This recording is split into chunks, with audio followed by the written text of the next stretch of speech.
Sioux Chiefs, 1905. In 1905, photographer Edward S. Curtis captured a number of portraits of Sioux chiefs. These photos are some of the most iconic images of Native Americans and are a valuable record of Sioux culture at the turn of the 20th century. Lucy of the Papago tribe, 1907. This photo shows Lucy, a Papago woman, also called Tohono O'odham, from 1907. She wears a traditional dress and carries a basket on her head. Hakalal, a Nakoktok chief, 1914. The photo depicts Hakalal holding a valuable copper shield called a Wanistakila, which translates to takes everything out of the house. This name reflects the immense value these shields held. Unfortunately, beyond this photo, there is little documented information available about Chief Hakalal or the Nakoktok people. Piegan Girls Gather Goldenrod, 1910. It portrays two young Piegan girls standing amidst a vibrant field of goldenrod, a common flowering plant on the Great Plains. Their posture suggests they might be gathering the goldenrod, which Native American tribes used for various purposes, including medicinal teas, dyes, and ceremonies. Kwakiutl people in canoes in British Columbia, 1914. The Kwakiutl people were renowned for their exceptional boat-building skills. Their canoes, crucial for transportation, fishing, and hunting, were often crafted from red cedar. The process involved meticulously hollowing out a large cedar log, a testament to their expertise in woodworking. A Koskimo man dressed as Hami, 1914. The Koskimo, also known as the Hamatsa, were individuals chosen by the Kwakiut people on the northwest coast of Canada to impersonate supernatural beings during these ceremonies. The Hami mask, representing a cannibalistic spirit, is one of the most powerful and feared figures in Kwakiutl mythology. The full-body fur garment and oversized gloves complete the transformation. An incident of the winter dance Nakoktok, 1914. The 1914 image you might be referring to is titled An Incident of the Winter Dance Nakoktok by photographer Edward S. Curtis. This photo depicts a scene from the Nuxalk people's winter dance ceremony, also known as the Nakoktok. Hollow Horn Bear, a Brule Man, 1907.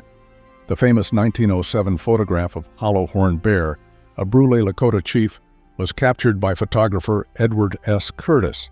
This portrait is part of Curtis's ambitious project, The North American Indian, which documented the lives and cultures of Native American tribes. An Apache woman reaps grain, 1910. The most well-known photograph depicting a Native American woman harvesting grain with a hand sickle is actually titled The Apache Reaper.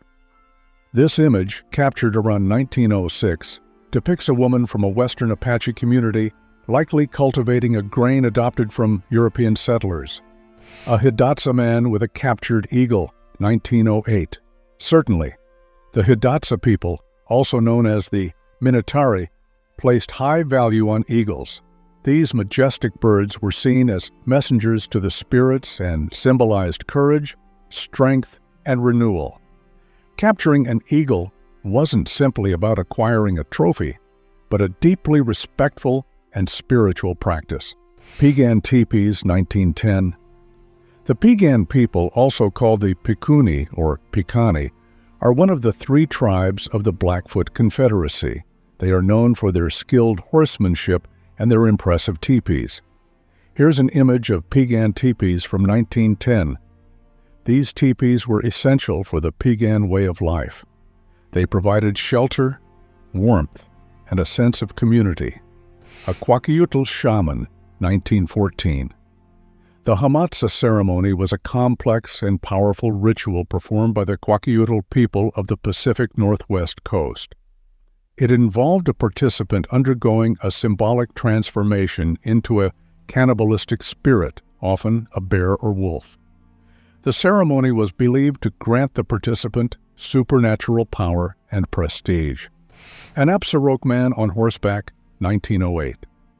The man's feathered headdress suggests importance within his tribe, and the powerful horse highlights the close connection these groups had with their steeds. He carries a bow and arrows, traditional tools for hunting and fighting. While the photograph offers a window into a past way of life. Iron Breast, a Piegan man, 1900. The image offers a detailed portrait brimming with cultural significance. Iron Breast stands proudly in a full-length pose, his attire marking him as a distinguished figure.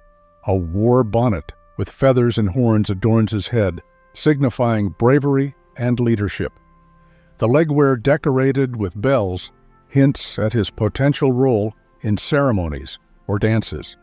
In his hands, he carries a tomahawk, a weapon traditionally used in warfare or hunting. Nyanesgani, a Navajo man, 1904. Nyanesgani is not actually a Navajo man, but rather a Navajo monster slayer spirit. There are photographs, however, from around 1904, depicting a Navajo man dressed in ceremonial garb representing Nyanesgani. The photo showcases a full-length portrait of the man, adorned with body paint, a mask, and other traditional elements signifying the spirit. A Hoopa Woman, 1923. Edward S. Curtis's 1923 photograph, simply titled Hoopa Woman, captures a close-up portrait of a Hoopa woman. The black and white image, housed in the Library of Congress's Edward S. Curtis collection, reveals details of her traditional attire, including furs and beads adorning her neck and shoulders. Her gaze meets the camera directly, offering a window into her individual presence. Piegan Chiefs, 1900. This famous photograph depicts 3 Piegan chiefs on horseback in a vast prairie landscape.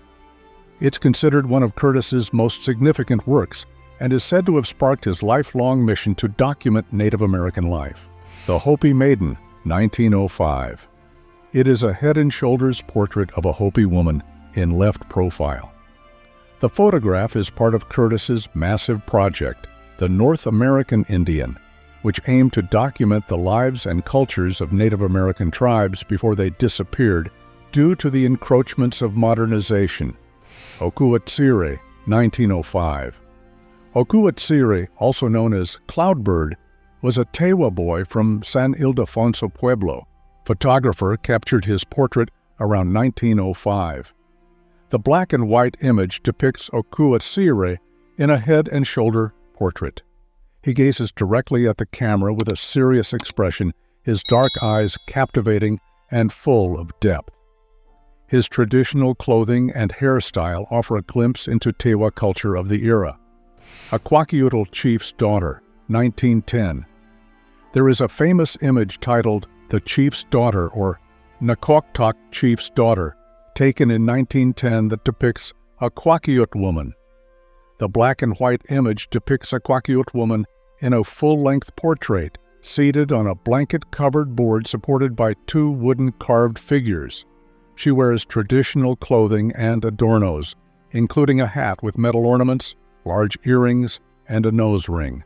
Medicine Crow of the Apsaroke tribe, 1908. Medicine Crow was a proud warrior from the Apsaroke tribe, also known as Crow People, in Montana. This photograph, taken in 1908, is a classic portrait of a Northern Plains man. He stares directly at the camera with a stoic expression. His attire reflects his Apsaroke heritage, including a headdress made from a hawkehide, a beaded shirt, and various ornaments. Nesjaja Hatali, Navajo medicine man, 1904. Nesjaja Hatali, a revered Navajo medicine man, gazes out from this 1904 photograph. His weathered face and steady eyes hint at the wisdom and experience accumulated over a lifetime serving his community. The details of his attire, from the intricate silver necklace to the headband adorned with feathers, offer a glimpse into traditional Navajo dress and potentially his spiritual practices. A group of Navajo in the Canyon de Chelly, 1904. The year 1904 marked a significant period in Navajo history within Canyon de Chelly. Forced relocation by the U.S. government, known as the Long Walk, had concluded a decade earlier. The Navajo people were returning to their traditional lands, reestablishing communities, and adapting to a world forever changed. An Apsaroke mother and child, 1908. The image is a captivating black and white portrait. A seated Apsaroke woman, her face etched with both strength and tenderness, gazes towards the right.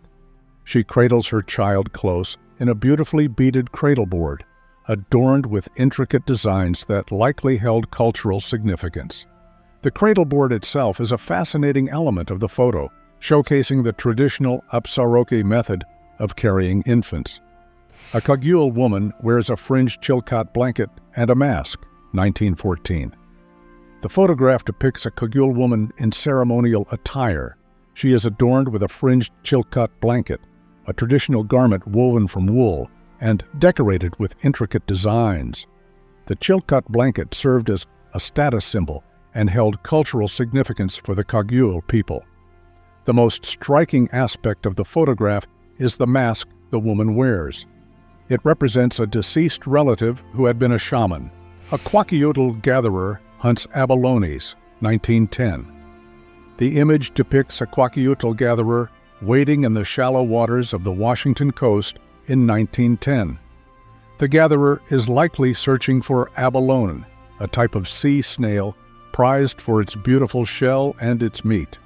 Eskadi of the Apache tribe, 1903. It's a portrait of Eskadi, a man from the Apache tribe. The photo captures his face and clothes in detail, giving us a look at Apache people's appearance from that time. This image is part of a larger project by Curtis to document Native American life before major cultural changes. A Kogiel dancer dressed as Pakusilal, 1914. It offers a window into a specific cultural performance of the Kogiel people, a subgroup of the Kwakiutl First Nation. The dancer is portraying Pakusilal, which translates to man of the ground embodiment. Clad in a mask and a shirt adorned with hemlock boughs, the dancer embodies a wild spirit of the forest.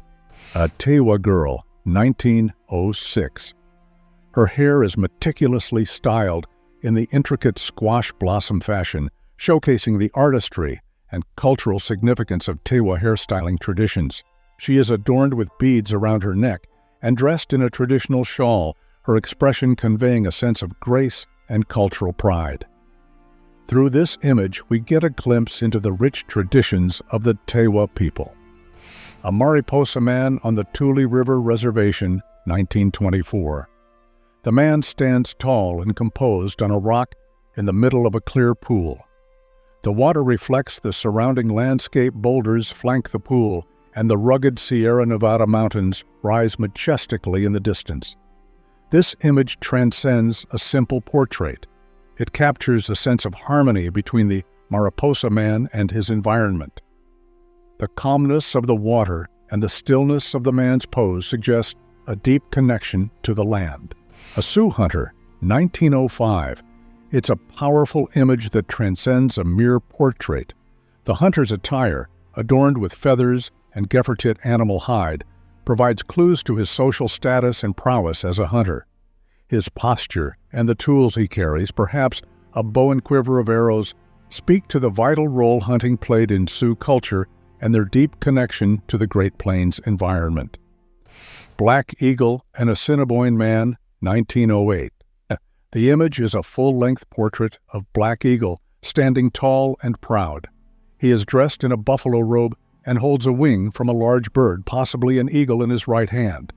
His expression is stoic and dignified.